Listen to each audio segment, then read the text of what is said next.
Welcome to Mindset Mastery for Traders Q&A series, where we decode the psychology behind common day trader hurdles and reveal the steps to get us back on the path to success. I'm Jason E., and today we're diving into the episode question of, how can I control my emotions while trading? This question is at the heart of Trading Ascension and my mission. Emotional trading and your relationship to your own emotions, it's unique to you. So I can't speak to everyone's situation, but I want to provide three powerful self-reflection questions that I know can help you get on the path toward improving your trading emotions. Now, once the train of emotions is moving, all we can do is react properly. So the best defense is being offensive, right? We have to find ways to limit the upheaval's power and the occurrence rate. Right? How often we have to deal with those things. So let's start big picture and then we'll get more detailed. The overall science tells us that the evolutionary purpose of human emotions is multifaceted. Emotions are believed to have evolved to help us adapt to our environments, manage social relationships. They play a crucial role in survival by enabling us to have these quick responses to threats. And also they help us foster social bonds, right? When we think about love and empathy. Now, emotions also aid in decision making and communication, allowing us as humans to convey intentions and understand the emotional states of others. Our emotions are not just one process, right? Within us, it's multiple interacting systems that have evolved over time to meet the demands of survival and reproduction. Now, as the foundation to this, understanding the goal or understand the goal is to understand your own emotions. It's to integrate the energy of your emotions. The goal is not to separate from, judge, shun, or ignore your emotions. That's the path that will ruin your life as you face the shadow side, right? As Carl Jung teaches us.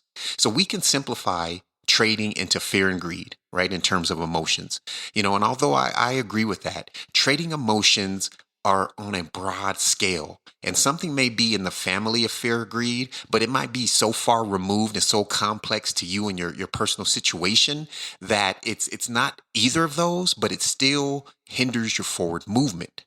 So the start and the end point that I want to stress is a continual progression in the skill of handling your own emotions. That's number one. The skills include, right, in order for us to do this, are awareness and also emotional fortitude. So no matter what the catalyst of your emotions, right, whatever caused it, the tools are the only way through it. So trading emotions can come as we reach new levels of trading, for example. When these new emotions come on the trading journey, they're a sign of growth potential, right? So just that shift in understanding why they're happening can empower us. For example, right, when I graduated from sim and went to a live trade, I was met with a vast amount of emotions, and these new levels of improvement, they'll cause us to deal with higher levels of emotion, and that's a good thing. So here are three questions to help guide you through current emotions and towards your next level. When you're experiencing heightened emotions, here's the path. Number one, you want to ask yourself, do I know what to do and am I doing the right thing?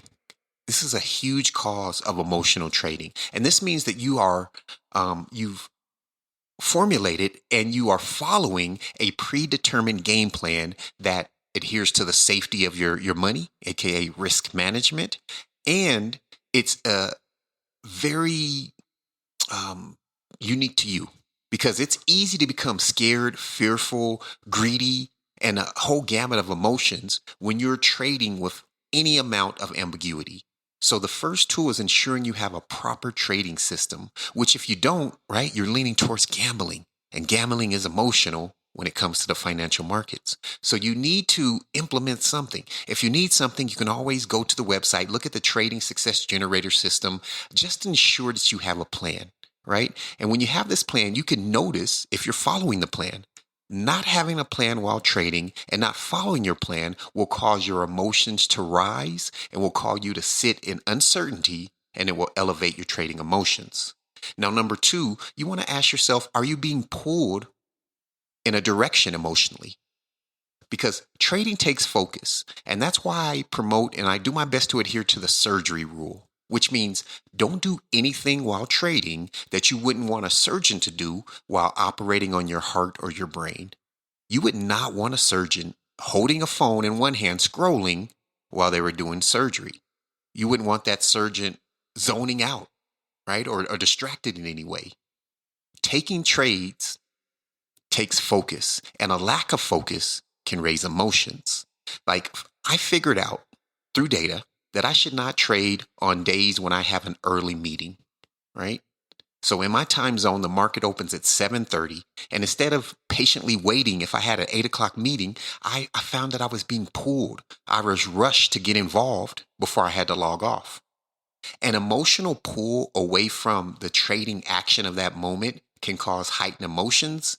And this may be a time restraint, like I mentioned. It may be a financial need, right? Maybe you're trading to pay a bill or just any way that you're feeling lack that you feel, and it may be subconsciously, but you feel that this lack will be filled by winning a trade. You have to trade with the energy of being whole, not lacking mentally, right? You have to be, do, have. You have to be the goal that you want trading to produce for you. And then you have to do actions in that energy so you can have those results.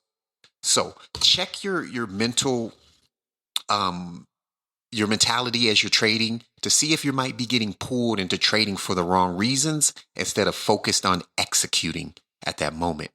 Now, number 3 is you want to ask yourself, how can I better handle this emotion? The first 2 tools, they allow us to bring awareness to the lessons that these emotions are trying to convey to us. Yet we still have to grow into handling the heightened emotions in our body. We have to be able to absorb that energy and be able to handle it so it no longer affects us. And think about this. You remember as a child where you could get to that place of forcing yourself to cry, right? If you're a parent, you might see your kids doing it, right? They get so disappointed or so dejected, so sad that they just feel like crying and they're forcing themselves because they know they're on that verge. Now, as an adult, those same situations, right? Someone telling you no, right? And the things that affect us as kids, they don't affect us emotionally to the same extent. We grow bigger than that feeling. Feeling doesn't change. So when we use these first questions, we can discover where we can change our actions, and we can use tools like breathing exercises and meditation to help our vessel, our human body, better process that level of emotion. The successful overcoming of emotion needs both, right? We need to have a way to change our actions that produce that, and then we also have to be able to handle those emotions better, right? So my most accomplished feeling is facing the same situation and showing up different. When that occurs, you are indeed a new person, and this should be celebrated, right? Not much on the personal growth path is better. When you use these tools to handle an emotion that maybe, just puts you in a bad place before and you handle it differently, you're doing awesome. So to better control your emotions as a trader, create a plan to know what you are doing. No ambiguity, right? So you always know what you should be doing. Eliminate distractions so all of your energy can go into your actions and to your attachment and your clarity of the wish fulfilled feeling. Now, daily, work on improving how your body and your nervous system processes emotions. You can do this with meditation. You can do this with breathing exercises. And those are going to help you not trade so emotionally. Thanks for listening to this week's question. Be sure to check out this week's full episode. And here's to being the hero of your story.